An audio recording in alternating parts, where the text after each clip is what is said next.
Yun na, Karo, ito yung sinasabi lang ni engineer, no, na nasa LA ngayon, no. Sinasabi niya kasi, no, kaya malakas loob ng mga masasamang loob na gumawa ng kalokohan laban sa kanilang kapwa, ay dahil na rin sa alam nila na yung kapwa niya, nagagawa niya ng kalokohan, walang kakayahang magtanggol sa kanyang sarili dahil wala siyang baril.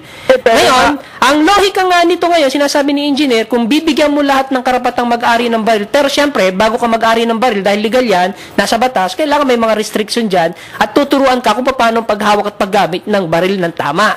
So, ibig sabihin niya ngayon, kung ang bawat isa ngayon ay nag-aalala na po pwede siyang gantihan kapag ginawan siya ng masama ng isang tao, ay magdadalawang isip siya ngayon para gumawa ng kalokohan. So, parang ganito ang sinasabi. Sa ngayon, Kasal, pwede ka namang kumuha ng baril kung pero pagka hindi ka pasado sa mga requirements ngayon ay hindi ka nila bibigyan. Hindi, ganun din ang mangyayari. Hindi mabibigyan lahat dahil may requirement. Kaya ang pinakamaganda talaga nasa authority yan. Surrender natin lahat para matahimik ang ating bayan. Parang yung ginawa ni Marcos nga. Oo. Okay. Kasi ang nangyayari ngayon, kita natin, nababayaan lang nila yung baril. Infection maigi. Kaya ganun Kasi ang karamihan naman, gaya ko, yung pag-ari ng baril, dahil ugali ko medyo mainit usto ko. Kaya magkakagulo ang otoridad natin ang dapat military, ang pulis. Okay. Dapat Salamat, Kasal. Okay, salamat po, Carod Blas. Back. Okay, sige, salamat po. Ayan po si Carod Blas, ano? Okay, engineer, no? So, ito yun naman yung ewan ko kung naintindihan mo yung sinasabi ni Carod. Sinasabi ni Carod ngayon ay sa halip na bigyan ng the right to bear arms, itong mamamayan ay mas higit na dapat tugunan ng military at ng PNP ang kanyang tungkulin na hulihin lahat o ibig sabihin ipasurrender ang lahat ng may baril. Gaya daw yung ginawa ni Marcos. So ito naman yung kanyang pananaw, no? Upang sa ganon ay mawala daw yung gulo.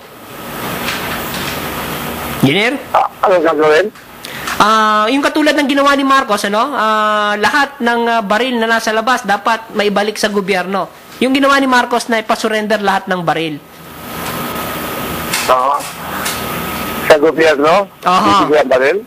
Parang gano'n. Yung ginawa nga ni Marcos, pero gaya nga na sinasabi mo kanina, ginawa na ito ni Marcos noon, na kung saan ang naging resulta noong pinasoli lahat ang mga baril na pag-aari ng mamamayan, ay nagdeklara naman ng martial law si Marcos na ang nakita niya doon ay mawawalan ng kakayahan ng mamamayan na mag-alsa at lumaban sa martial law dahil nawalan na ng armas itong mga mamamayan. Kaya kailangan nga talagang magkaroon ng karapatan ang lahat ng mamamayan na magkaroon ng baril para hindi na maulit yung pag-abuso na ginawa ni Marcos Okay. Siguro nakikinig pa naman si Carod, Bali, ang paliwanag po kasi ni engineer kanina sa bagay na iyan ay kung ang bawat isa ay mayroong baril, magkakaroon po ng respeto ang bawat isa. Ano po? Kung dati po tayong mainit ang ulo pag may baril tayo, pag alam natin na ang lahat ng tao ay karamihan ay may baril, yung init ng ulo natin ay hindi na natin gagamitin ng baril natin. Alam natin na pwede tayong buweltahan sakasakaling yun na nga, sakasakaling tayo gumawa ng kalokohan at gamitin natin ang baril na ito, Okay, tingnan natin si Mr. Oladin naman kung ano ang sasabihin, Okay, Ka-Oladin, magandang gabi po sa inyo at pasensya na po kung putol-putol ang inyong linya, Pero sikapin po nating maintindihan kung ano ang inyong mensahe sa ating programa. Okay, Ka-Oladin. Magandang gabi, Saldi. Ako hindi ako payag sa magkaroon ng baril ng mga tao. Yung nakaraan, itong gun ban, yung may mga checkpoint, gagawin ng gobyerno, very simple. Dagdag din sa hanapin muna yung mga loose tyrants, lalo na yung talagang panggera, yung mga yung 16, yung mga ganyan. Pero kung gagawin laging may checkpoint and strategic areas like out of Metro Manila, o yung gagawin ng engineer natin, ganun lang ang gagawin kasi pag may baril baka mag-wild lagi mag-bro. Pero Laro ng role, yung Russian roulette. hindi, Sir Oladin, ito po yung paliwanag ni Engineer, batay sa ating talakayan kanina, no? Na siyempre, bago ka mag-ari ng baril, dahil sa ito ay magiging legal na at magiging karapatan ng bawat isa, ay kasunod po dyan yung mga matitinding restrictions at mga pananagutan kung sakaling magkamali ka sa paggamit ng iyong baril. Parang ganon. Sige po, basta narinig niyo po yung sinabi at i-balance na lang po natin. Yeah. Pero ako, against po ako sa society ng mga baril. Kasi may mga siraulo, minsan naman di ba sa Amerika nangyayari yan? Opo. Maraming salamat po, Kaoladin, no? Okay, Engineer, no? Sinasabi naman ni Kaoladin na siya bilang isang Pilipino ay hindi siya payag na magkaroon ng baril ang mga mamamayan dahil mukhang sa ngayon ay parang nakikita ko na hindi pa nga handa ang kaisipan ng Pinoy sa isang sosyedad na ang lahat ay may baril, so it takes time, I think, para matanggap itong ganitong ideya na iyong ibinabahagi sa ating programa, Engineer, dahil sabi nga nila ay minsan ay kapag bago talaga ay mahirap tanggapin, di ba, Engineer?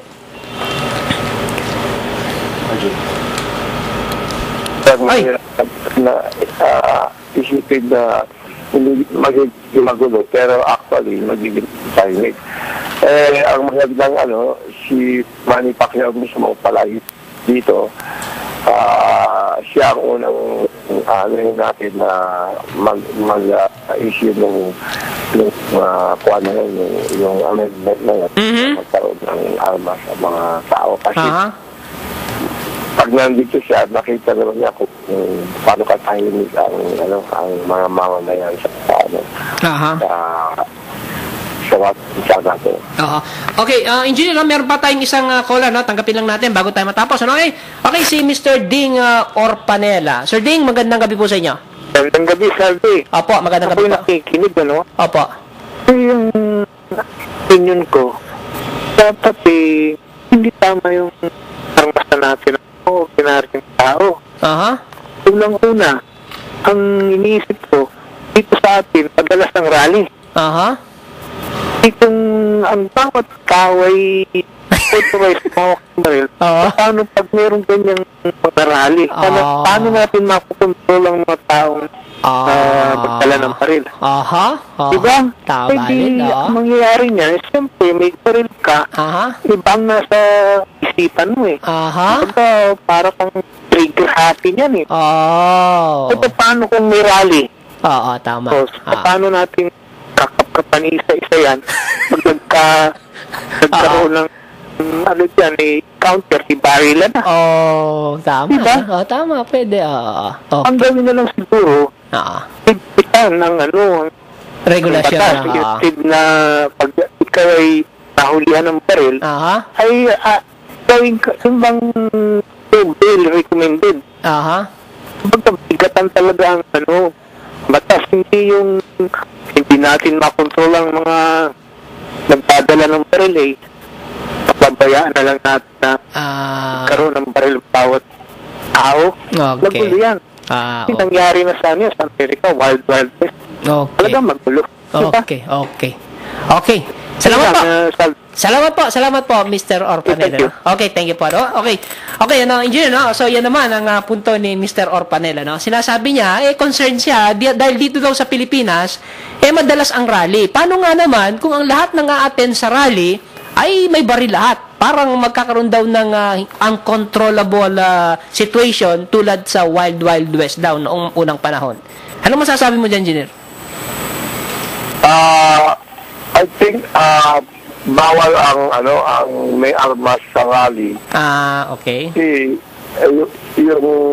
Yung isang